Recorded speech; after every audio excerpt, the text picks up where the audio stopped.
Thank you, folks, for joining us. We'll begin in a couple more minutes, give folks a chance to um, join into the webinar. But thanks again. Just hang tight.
All right, folks. Thanks everybody for joining us here today. I still see some folks joining in. Thank you all for joining today. For those of you joining us for the first time in these webinars, give just a very brief introduction to this community of practice and what we're hoping to accomplish in these bi-weekly 1-hour sessions together. For those of you that I haven't met, my name is Carlos Diaz. I'm a senior associate at Hathaway Communications, and along with my colleagues that you also see here, including Eric Zimmerman, who you might have recognized from emceeing some of our other webinars. We serve as the Secretariat for the STAT Communications community. This community grew out of the work of the State and Territory Alliance for Testing, which is a group of 26 states and territories convened by the Rockefeller Foundation, who share insights, best practices, successful strategies, and lessons learned on all aspects of the COVID response. And the goal of expanding this community through these webinars and the motivation for these, bi-weekly meetings is to bring the same spirit of collaboration that has made STAT such a success to the broader community working on COVID communications. Second motivation is to bring the same rigor and science that informs other aspects of the response to strategic communications. Just as the world has brought science, evidence, and data to bear in creating a vaccine, we should equally bring science, evidence, and data to bear on getting people to actually get the vaccine and continue to get tested. So that's why we're particularly excited about today's conversation, which is going to be focused on communicating to Latinx audiences. Today, we are joined by Dr. Gilberto Lopez. He is an assistant professor in the School of Transporter Studies at Arizona State University. Dr. Lopez is also the director of the CAA Kovitz studies, a series of surveys focused on understanding beliefs, attitudes, and behaviors around COVID-19 in Latinx communities across the US Southwest. And Dr. Lopez is also a member of the NIH-funded Arizona and California Community Engagement Alliance Against COVID-19 Disparities teams, where he helps lead data collection and dissemination efforts, and the COVID Health Animation Project, which we'll learn a lot more about today, where he works to translate those research insights from the California Community Engagement Alliance into culturally tailored animated content aimed at increasing vaccine confidence and promoting protective behaviors among Latinx populations. as we go, I really encourage you to leave your thoughts, experiences in the chat function. And if you have questions, please use the Q&A function in this webinar, or you can also include your questions in the chat box. Whichever you prefer. We'll be gathering questions as we go and saving them for towards the end for a Q&A session. We also encourage you to share lessons learned if they are similar or different to what Dr. Lopez has learned. Again, this is a community where we all hope to learn from each other. With that, I want to once again welcome Dr. Lopez and turn the floor over to him. Thank you, Carlos, and thank you everybody for being here. Let me share my screen really quick. Okay, so today I want to talk a little bit about the projects that we've been working on here at ASU, but also in collaboration with other organizations and other universities. So it's very much a people-powered project. And so a little overview of what I'll be talking about today. One, I'll be talking generally about COVID-19 disparities, specifically how they're affecting the Latinx communities across the US. Then I'll get into the studies that we started, the Casa Kovitz studies, which are focused on California and Arizona. And I'll share a little bit about the research questions, the methods, and some preliminary data. And then I would end in talking about the campaign that we've launched in the fall, but we're relaunching it in April 15th of 2021. But before we start, Carlos, if you could please show that animation. I want to show everybody an animation that we did back in the fall, just to give you an idea of what the end product is for this. So Carlos, when you're ready.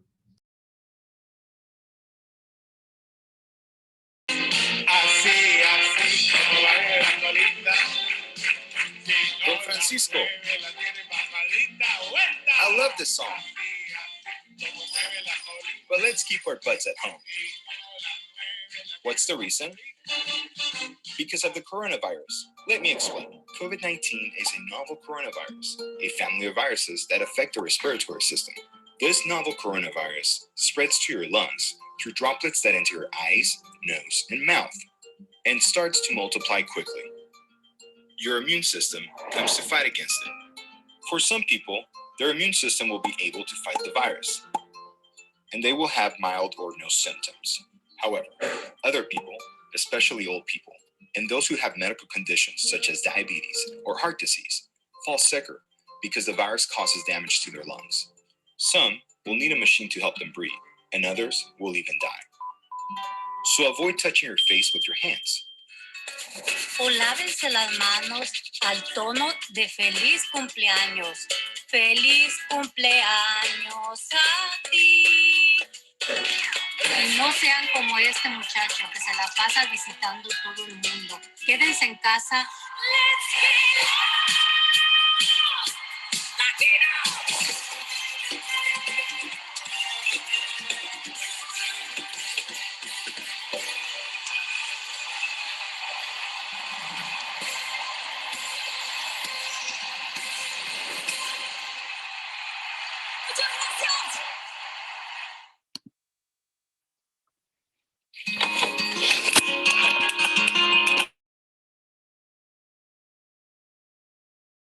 Thank you, Carlos. So that animation is one we launched late summer, early fall of last year. And it's on basic information, this idea of basic information and best practices for COVID-19. We're relaunching a campaign. The animations are going to be a little bit better quality, and it's going to be focused on vaccination. But first, I want to talk about COVID-19 disparities and how they're affecting communities of color, specifically the Latinx communities across the US. There was a report that came out late last year, I believe, that shows that there's been 300 excess deaths in the last year, in 2020, from January to October. About 2/3 of those are attributed to COVID-19. It's just interesting to point out here is how the Latinx or Hispanic Latino community has been disproportionately affected. We're seeing up to almost 54% excess death. That means for every 100 deaths that we expected in the Latinx community in the normal year, This past year, we saw 154 deaths when we expected 100. That's what the data is saying. This is not distributed equally across all Latinx communities. And what we say is that, context matters. What type of Latinx community you're coming from, you live in, the migration experiences of your community, those are all factors that play a role in this. And we see that Central Americans have it worse compared to Mexican-born and US-born Latinx, with 49% excess death compared, the Mexican-born is 44%, US-born Latinx 19%. So we see this disproportionate burden of death. When we're looking specifically at COVID-19 morbidity and mortality, we see that the Black and Latinx communities and populations are at greater risk of infection, 3 times, up to 5 times as the rate of infection for Latinx and Black communities. And with mortality, we see the same. Communities of color have been disproportionately affected by the death rates directly connected to COVID-19, especially the Black and African-American community, with 106 deaths per 100,000 population. The Latino Latinx community come in second with 70 deaths out of 100,000 population. And also about 25% of deaths in the Latinx community are in individuals, or wasn't when this data came out, was in individuals who were 60 years or younger, compared to 6% among whites. So why is that? There's a lot of discussion of why. Why is it that these populations will be disproportionately affected? And using a social determinants of health framework, this idea of where we sleep, where we work, and where we play affect our health. We know that with the Latinx community, healthcare access and utilization is a big issue. Specifically, this idea of public charge that's come up, especially during the COVID-19 pandemic. Immigration status, not knowing how accessing any services, even testing, or disclosing that you have a positive test, fears of what that's going to do for your case, your immigration case. Also insurance and knowledge of services, knowledge of availability of programs in the Latinx community. Occupation, where you work. We know that Latinx are more likely to work in essential jobs compared to whites, 43 to 25%. We know that these jobs are, they're termed 3D jobs, jobs that are dirty, dangerous, and demanding, low pay, high stress, and very limited protections or work from home. Housing, where you work also to some extent dictates where you're able to live, who you live with, how many people live in your household. And we know that Latinx populations are more likely to live in neighborhoods with higher rates of poverty. That what that means is, your surroundings, the built environment, access to outdoor spaces, green spaces, the crowdedness of your home, having multi-generational homes, having the grandparents and the kids live in the same home, dilapidated housing, all these factors that affect, your risk and your ability to socially or safe distance. It's negatively affecting Latinx and communities of colors. And lastly here, the social cultural, we have language barriers, not just English, Spanish, but we have an influx, an increase of indigenous immigrants coming from Central America and Southern Mexico and the rest of Mexico. And service available to linguistic minorities within the Latinx community or within immigrants coming from Latin America are also a barrier for safe distancing and accessing services. And another thing that's also more recently is getting more of a focus, this idea of information, and information as maybe a social determinant of health. We know that there's been among communities of color and the economically marginalized communities, they're not receiving the same quality or quantity of COVID-19 information. Just the basic, we consider the basic information, best practices on how to prevent and where to go for testing and treatment with COVID-19 is disproportionately coming to the communities. So this is a topic, this is kind of the origin of where the research question came for this animation, for this campaign. And it happened when I was back home, exactly a year ago when the pandemic when the shutdown first happened. I was in California. I was back home in California, and I ended up staying there 3 months. I come from an immigrant farm working community, and being back home, the information that was coming through my academic bubble, the academics, the researchers, the public health practitioners that I'm connected with, that information that we were receiving through in that community was completely different than the information coming through the farm working community in the Central Valley in California. So that's where the origin of this project came about. Why is that? Why is one community not getting the same quality or quantity of information? So that led to the Casa Kovitz studies. And this is a series of surveys and interviews. So it's a mixed method study that we did to collect data to understand this phenomenon. Why and what type of information are the Latinx communities in California Central Valley and across Arizona? What are they getting? Where are they getting it from? And what are the beliefs and attitudes and behaviors around COVID-19? So we launched that study. The first part was in-depth interviews. We interviewed we're interviewing still 60 Latinx across California Central Valley and across Arizona. And then that helped inform the survey that we launched. And we launched a survey, we're doing it in 3 waves. So it's a cohort design. We are following the same group of people, 300 in California, in the Central Valley of California, and 300 in Arizona over 3 times. The first wave ended in the fall, late fall, and we are analyzing that data currently.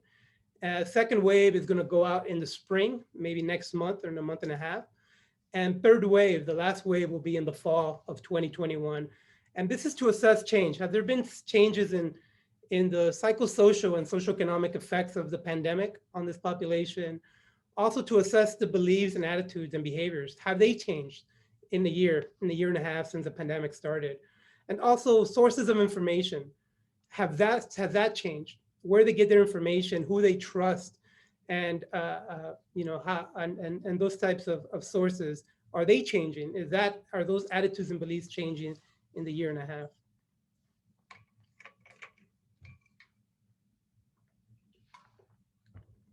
And I'll briefly go over some of the findings before I get into what the campaign is. So some of the preliminary findings that we asked individuals about vaccines. One of the questions was, if a vaccine for COVID-19 were available, what is the likelihood that you would get it? This question came out before the vaccines were available, so it's hypothetical. In wave 2, we'll be asking about actual behaviors around vaccines. Here we did an analysis by language. We asked, what is the language that you speak at home? Is it only or mostly Spanish? Bilingual, both English and Spanish, or only or mostly English? So this analysis is by language. And we saw that there is something going on. That's the story that we're seeing here. Something going on by language that is associated with how they answer, how likely they are, or something associated between language and being more likely to say that you will get the vaccine. Where English speakers, 74% said they're extremely or somewhat likely to get the vaccine. We are still doing the analysis to see if there's statistical difference between these. And we're still doing the analysis to see what is driving this difference. What is it about being a Spanish speaker, bilingual, or English speaker that gives us more information on why these differences exist? And then part of the qualitative findings, some of the questions individuals or participants had that they wanted to know is that the vaccine cause infertility. Infertility seems to be the #1 reason for people not taking the vaccine at the moment, at least in this population that we're interviewing. So that was one of the questions they had. These are some of the other questions. What's in the vaccine? And information and questions about how is the vaccine being tested? What does it contain?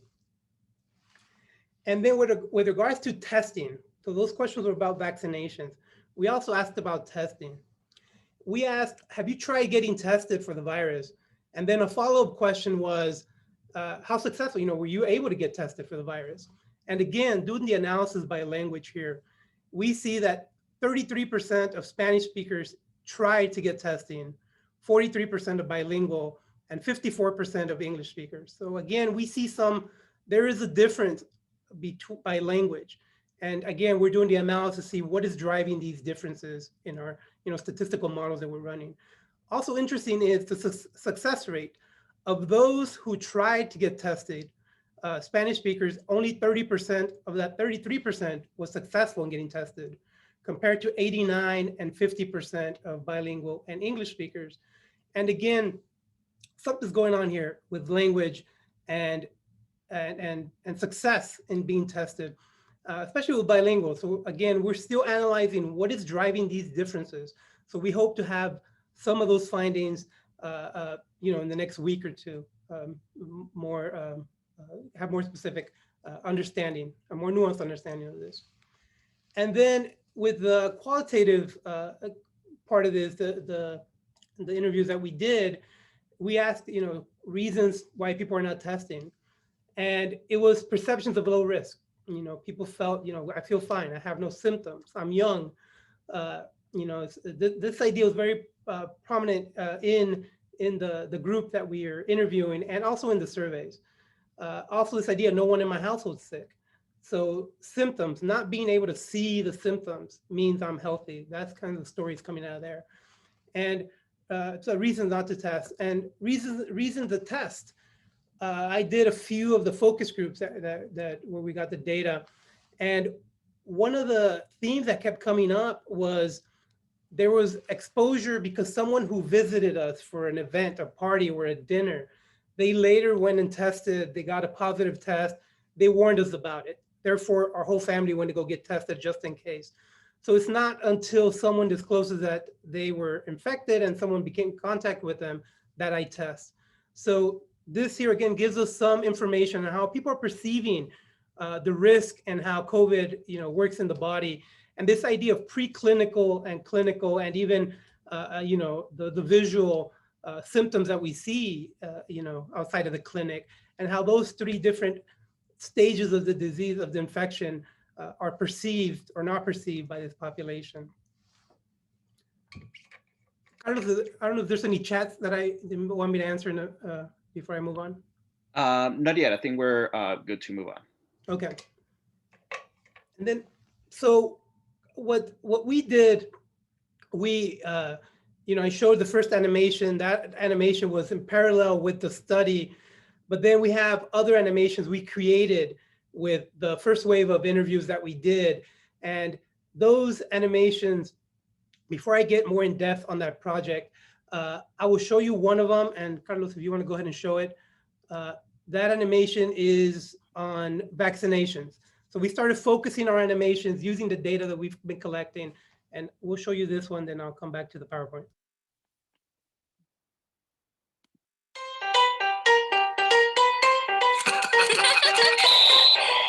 Yay!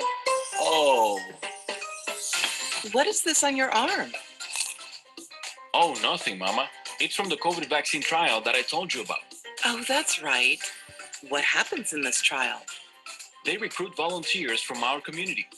People are assigned by a computer program, and only the staff drawing up doses know. No one, including the doctors and nurses we see, knows which group you're in until the trial is over. What do people get who don't get the vaccine? They get something called a placebo. It's a water and salt solution. It looks like the vaccine and helps make sure no one knows who got and didn't get the vaccine until the trial is over. What exactly is the vaccine then? It's a shot in the arm like other vaccines we receive. It contains something that looks part of the virus, but is not the virus itself. Our bodies think it is the actual virus, so they prepare to fight it by making things called antibodies that can attack and kill the virus before it spreads throughout the body. So when the real virus, SARS-CoV-2, enters the body, we already have antibodies made that can immediately attack the virus and stop it from spreading in the body. The antibodies attach to the real virus, making it less dangerous to the body, and signal to white blood cells, our infection-fighting cells, to kill the virus. What does it cost to be part of this? It doesn't cost anything, Mama. In fact, they paid me money to be part of the study. If you got the placebo and the vaccine works to prevent the COVID illness, you can get the vaccine later for free. I want to be a part of this study. Mama, we can call the number and see if we can get you in the program.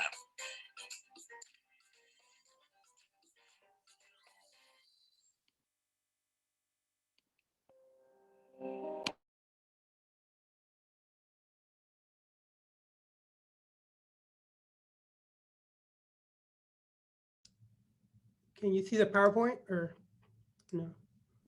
It's not sharing. Give me 1 second. There it is. Okay.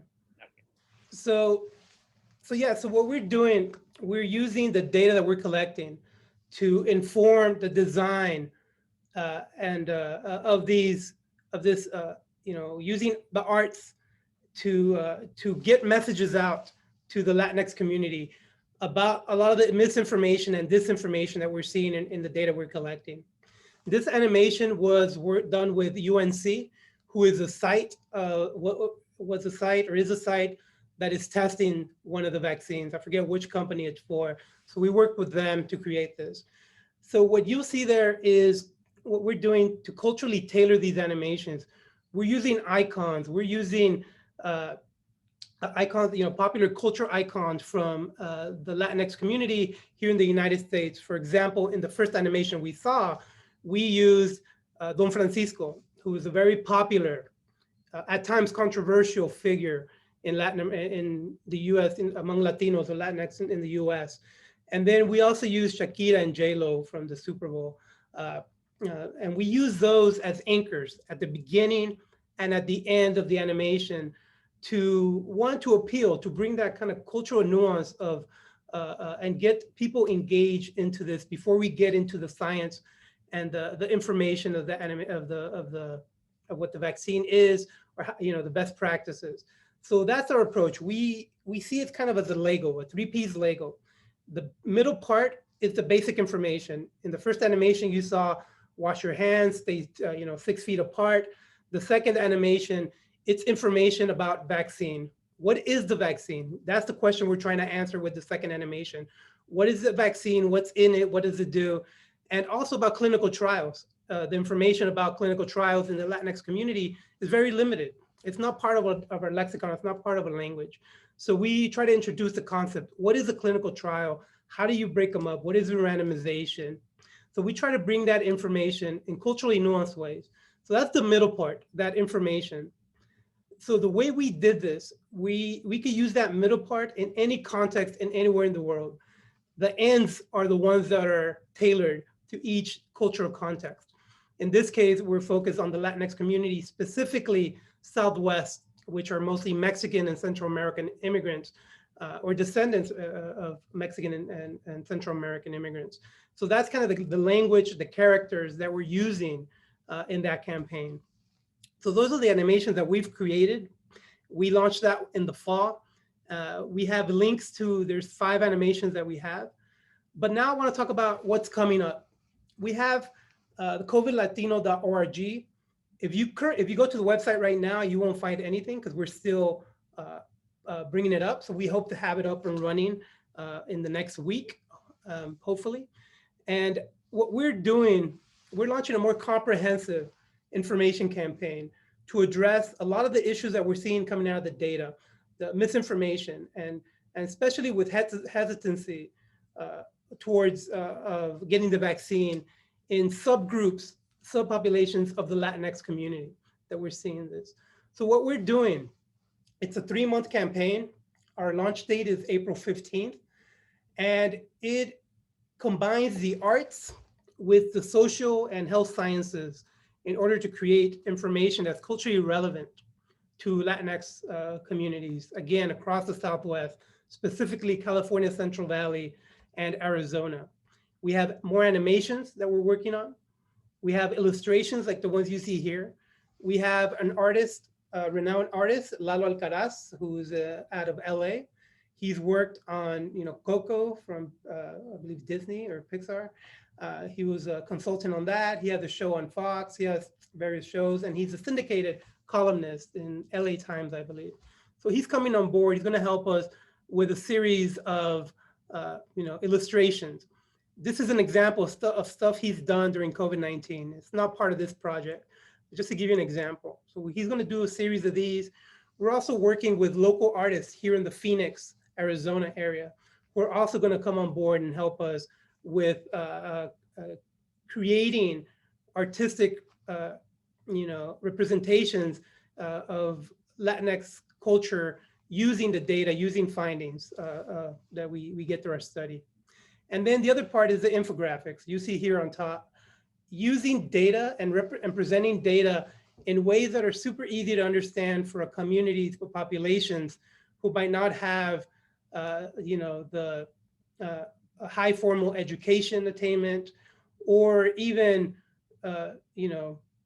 maybe this is more on the side of the scientists, who we do a really bad job of getting information out to the community. So how do we make this information very easy to understand for communities and individuals who are not trained in public health and statistics? So we're going to do more of these infographics. What the campaign includes, I call it people powered. We have an advisory board of researchers, community organization members, community leaders, artists, and students. What the advisory board does, it meets and it helps kind of set the direction in which we're going to, what the content is going to be for the upcoming campaign, and the priorities. What topics should we be addressing? So the advisory board helps in all those aspects of it. What the animation is, and I'll show you in a minute some of the preliminary or the early animation that we're working on. So the advisory board does that. And I say it's people powered because, it's, relatively speaking, it's a low budget project, but it's a lot of people, a lot of individuals involved in this who are, essentially donating their time to help be part of this. So we have people at UC Merced who are helping us with the data collection of the California arm of this study. Arizona State University, various different centers here at Arizona State University who are part of this as well. Then we have community organizations across Arizona and in the Central Valley of California. We had faculty, a statistician from Harvard University, also helping us. The artists that are here locally, Lalo Alcaraz, and the students, graduate students, undergraduate students, all part of this in one way or another, either in the data collection, in the creation of the animations and the health communication materials that we're bringing out, and also in the evaluation. I'll talk at the end how we're evaluating this campaign. Gilberto, yes. We do have one question from Cassandra. She asks, will you all be allowing submissions from the community or COVID-19 related artwork to encourage taking part of the campaign? Yes. So the answer is yes. So we are open to collaborating with any community organizations that are out there in many ways. One is, welcoming, ideas, and also invitations to be part of this advisory board. Although space is limited because we don't want to make it too big, but yes, reach out to me and you're welcome to, your ideas are welcome. The other collaboration we're seeking is dissemination. All this information that we're creating, all these materials that we're creating, our goal is for them to be free, people to use. So once the website is up and running, all these resources will be on there throughout the 3 months, and they're all free to use. So yes, collaborations we welcome ideas. Also, if you're part of an organization or of individuals and organizations who are willing to disseminate this information so it could reach the communities that we wanted to reach, we also welcome that as well. And here, this idea of hyperlocal, it's a topic that I guess it comes from the foodie world, that it's famous, it's kind of catching on. This idea of eating super local, that's kind of how I conceptualize this. This is hyperlocal, campaign. What I mean by that is that the end product, in this case, the animations, the artwork, it is a product that is close to the community and is as close to the data as possible. So these animations, these cartoons, these illustrations are tailored for the community in which the data was collected. And that's why I say the Southwest. Specifically, Mexican immigrants, Central American immigrants, communities, because that's where the data is collected. But that's not to say that this will not be effective among all Latinx populations, but the focus of it is this hyperlocal approach. I think there's more chat, so stop me if there's any more questions, but I'll just talk for a few more slides and then we could have a question and answer. So we are working on the next rollout of animations. So these are the characters Again, the quality of the animations are a little bit better. And we have, a cast of characters that we started working on. And then we have a list of priority areas that we are hoping to address. The focus of this 3-month campaign will be on vaccination, but within the animations, we'll be talking about other issues that we see coming out of the data of hesitancy and other issues of misinformation and disinformation. So this is the cast of characters that we have so far. And really briefly, just to end, this is just one of the storyboards. This is where we're at in the process of doing the first animation. We have the storyboard that we're working on, and this just tells us, what the animation is going to look like. The issue that we're addressing first is infertility, because again, one of the top reasons why people in this community, or a subset of people in this community, are not willing to get the vaccine is because they've heard somewhere that it will cause infertility. So that is the first topic that we're addressing. There's a little bit more of that. And other issues that we're addressing, other topics are, so this one of infertility. The other one, the question about the kids. We are starting to see that the vaccine is now, 16 and over. So the age range keeps getting wider and starting getting into the kids and teenagers. And that's the question, what does it do? What is it going to do to my kids? So that's another topic that we're going to address in the animation. So we are currently working with the advisory board to point down the priority areas of what these topics will be. So I'll stop there. We're at almost 40 minutes. I'll stop there. Is there any questions?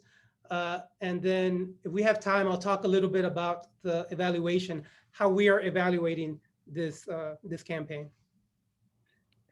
We have one question here in our Q&A function. I'm sorry, I'm not able to see who is it from. It appears as anonymous, but it asks, what steps are you taking to make sure you are not reinforcing the myth when you try to address it? There's some work from the Frameworks Institute on the problems with myth-first structures. No, that's a good question. So what we're doing, one is we're taking the approach of, as a trained anthropologist, the idea of cultural relevancy, relative, that we are trying to be careful in the way we're wording the issues, wording the miscommunication that's coming through to this community, or the misinformation or disinformation, in a respectful way. We understand, just looking at the history of public health and health institutions in the US, a lot of these fears that, well, I'm talking about the immigrant community and the Latinx community, a lot of these fears that they have and the reasons why they're not being vaccinated are not illogical and irrational. Infertility, there is a history of the history of medicine, of things that we've done to the bodies of people of color, of minorities. So that fear is not, again, not unreasonable. The misinformation about using stem cells and the religious aspect of that, we got to understand that's where it's coming from. There's, in the religious community, when the Latinx, within the Latinx community, we have, a subset that is, very religious. And the reason is because the church doesn't allow it. So we got to understand, be respectful of that. The other one is a popular misconception is that the government is putting a chip in people. We see that with the immigrant community, but we also see that with a subset of the white American community as well. This fear of being tracked, whether it's by rich billionaires or whether it's by the government for undocumented immigrants. Again, we have a history of the government, actively trying to round up immigrant populations through the history of the U.S. So again, these ideas are not irrational, and we got to understand that. We got to understand the context, and be respectful, be mindful of that, and try to give the information in a way that does not, further marginalize this community. So I don't know if that answers your question directly, but that's what came to mind. The other thing, similar to that question, what that question prompted was the characters that we're using. We're also trying not to reinforce a lot of the stereotypes that exist of the Latinx community with the characters that we have. But at the same time, a lot of this language and discourse is being critiqued in the academy. The one example that I use, the word Latinx compared to Latino or Hispanic. I use it and we use it in an academic setting when interacting, presentations like these. In our animations, in our work, we use Latino or Hispanic because that's what the community is currently using. Us as academics, I believe that, we should be more inclusive, and I do believe in Latinx, but maybe this is not the time to be pushing that agenda when the goal is to change behaviors and attitudes around COVID-19. So we're doing that in many cases. I mentioned we used Don Francisco. We had a long conversation about, is he the right individual, the right person to use? If you ever seen his shows, it's men in suits, women in bikinis. That's the type of show it is. It's a variety show. It's got a lot of, it's problematic, a lot of issues that it makes fun of. But at the same time, he's an individual that almost any Latino or Latina in the US knows who he is. And most people loved his show and love him. So we used him because people know who he is. And then we used Shakira and J-Lo as well to use individuals that resonate with the Latinx community. There's other questions here. Yes. Yeah. We have another question from Sheila, and she asks, how are you measuring impact? Yeah, so we're currently evaluating the animations we did in the fall. And we're doing two types of evaluations. We are, one, evaluating how far it went into, how many times it was shared, how many times it was viewed, all these quantitative metrics that come with social media platforms on YouTube that we are using. I believe last we checked, we reached about 1.5 million individuals, or 1.5 million, I forgot what the word is, but views or whatever it is, reach. It's 1.5 million. That's what we had. So that's one evaluation, that quantitative one. The other one we are doing pre and post tests. And in that we're measuring two things. One is, did the animations, did they give this population any new information?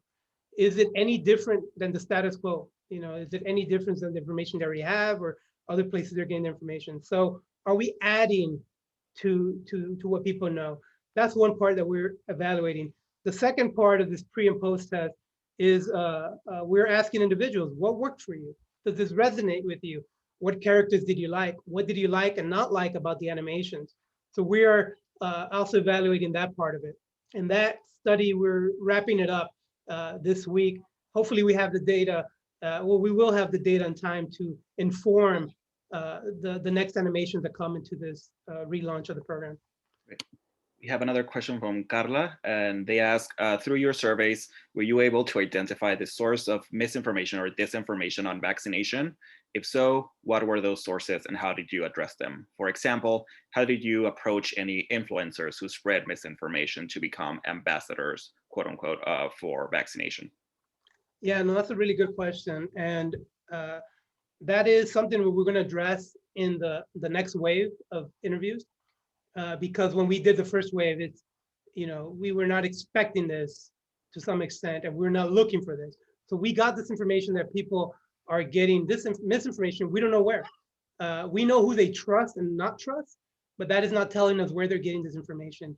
And I think that's the next question, not just us, but across the US, that we should be focusing on, because we know that this information is coming from social media is one of the big ones. In the immigrant community, the use of WhatsApp it's a source. The difficulty with WhatsApp is, you have to be invited to be part of this group and to look at any of these conversations. So that's the next step we're going to do in our qualitative interviews, is ask individuals, where did this information come from? And how did you get it? And who else is sharing it? How is it being shared? That process of information, it's something we're going to focus on next. Another question, sorry, it appears as anonymous. I don't have the name of the person, but this person says, New Mexico and Arizona, for example, have a large indigenous and Latinx community. Will the campaign also target tribal communities who could also benefit from this campaign? Yeah, so we'd love to, create content for the tribal communities. But no, unfortunately, it's just a matter of resources. The campaign was funded to focus on the Latinx community in this area. But we've reached out to other groups. If anybody's interested in translating this to other cultural contexts, we're more than welcome, more than happy to share whatever we have with the animations and work with anybody. But yeah, to answer the question, unfortunately, no. We are trying to see if we could get it translated into Mixteco, maybe Zapoteco, which are indigenous Mexican immigrant populations in the Central Valley of California. So that's one of the two of the groups that we hope to translate it into, at least the animation part. And Dr. Lopez, I'm wondering if you could also speak for the folks that are still here on the website that you're going to be launching in April. What kind of resources will users be able to access and use for themselves? Yeah, so it's content that we're creating. So based out of the research that we have. So we'll be creating infographics.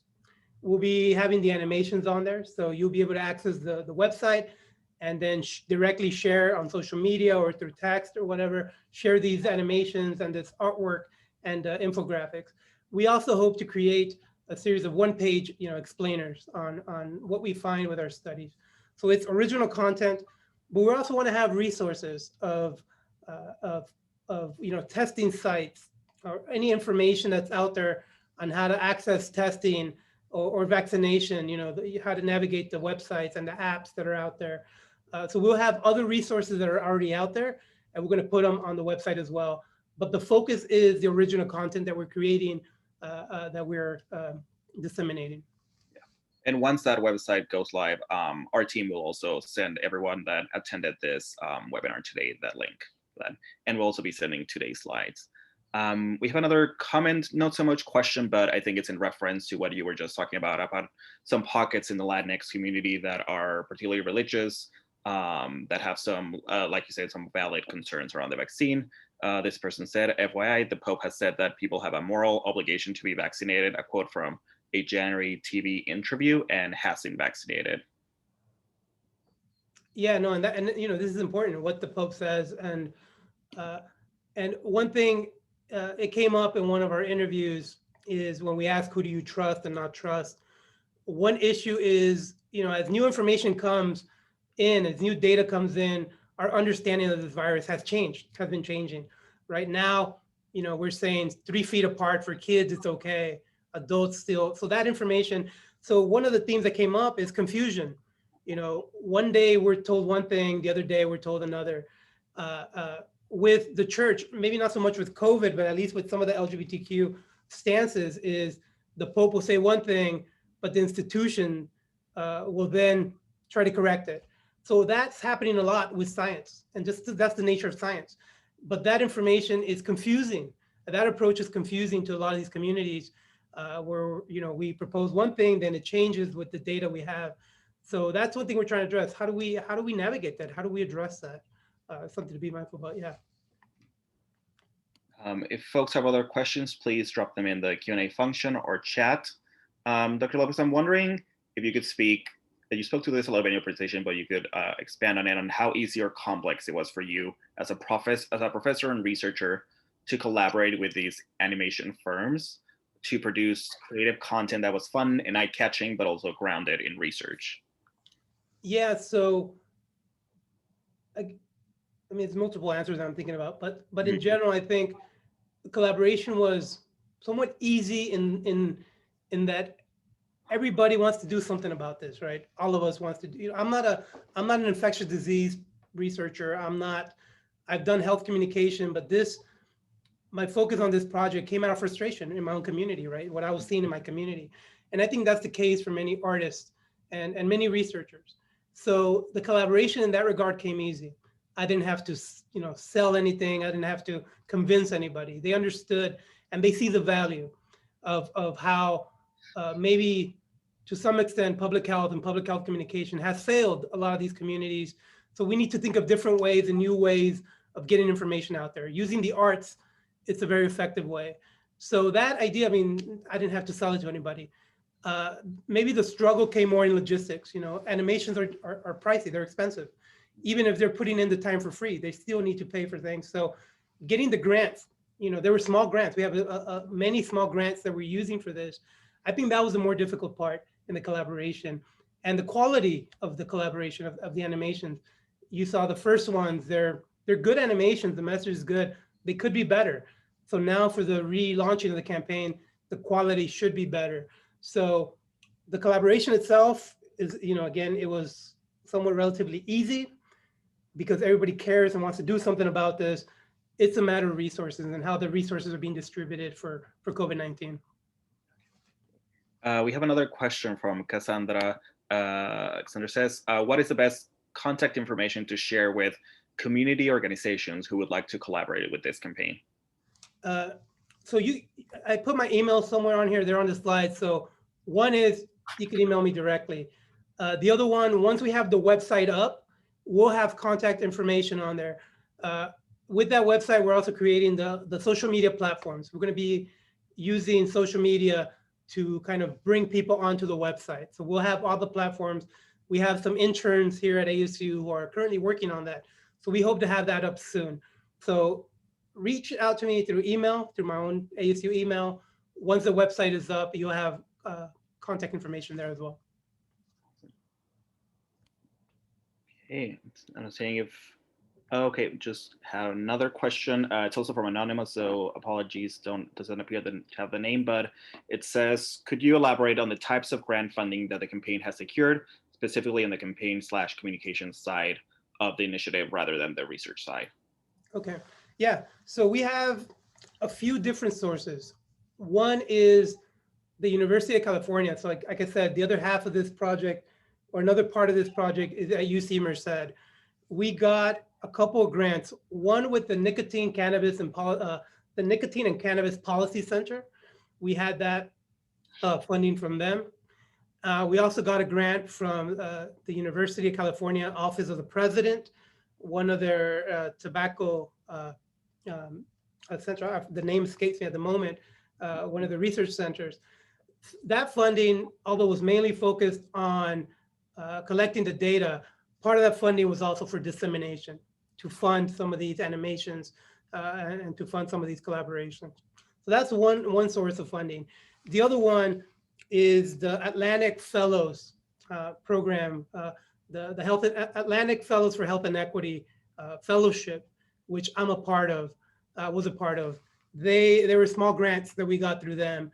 And then through ASU, there's some internal grants, internal funding that we got through ASU. And we were able to allocate this to the dissemination of the information that we've been collecting. So again, it's many different small grants that we're getting. And and that's what I mean by people powered from different organizations, different centers who are helping out with the funding itself, but also with resources, data analysis, creation of the artistic, the infographics, and all these other kind of human capital that's coming along with it. Thank you. Okay, any other questions from folks? Not seeing any on the chat Q&A. But we want to thank you all for joining us. Oh, I have one from Caroline. What would you recommend for organizations that maybe don't have Latinx people on staff to be able to be that sounding board on what is culturally authentic? What resources out there should they be consulting? Yeah, that's a good question, a tough question to answer. But well, one is, that's one of the reasons that we are launching this campaign. We know there's, we know that there's many organizations who are very limited in the resources they have. So that's why we're sharing this with any of those organizations, that we're creating that content for them to share. So that's one is, connecting with us, groups like us. And there's many others. For example, there's the Run DMC at New York City. They have an amazing campaign as well. They're using hip hop to target, different demographic. So connecting with creators like us who are doing this in our, again, for our projects, all this information is free to share. We're funded by grants. Most of those grants are coming from taxpayers' money. So we want to give it back to the community. So I guess that's the easy answer. Connect with people like us, groups like us. but there's much more work. Maybe this is my own personal critique of these institutions, that maybe we need to do a better job of being more inclusive of who works in organizations. But that's a topic for another day. But for now, for this campaign, for us, we'll gladly share anything we create. Everything we create is going to be free to use. Yeah, great. And again, as soon as that website launches, we will be emailing everyone who attended this webinar today. And again, we'll also be sharing the slides here today that will have Dr. Lopez's email and contact information. If there are no more questions that I'm seeing on the Q&A or chat function, again, we want to thank everyone for joining us today. We greatly appreciate it. And Dr. Lopez, thank you for sharing all this great work, and can't wait to see the website launch to share it with even more people. Yeah, no, thank you all for coming, and thank you for having me here. All right. Thank you, everybody.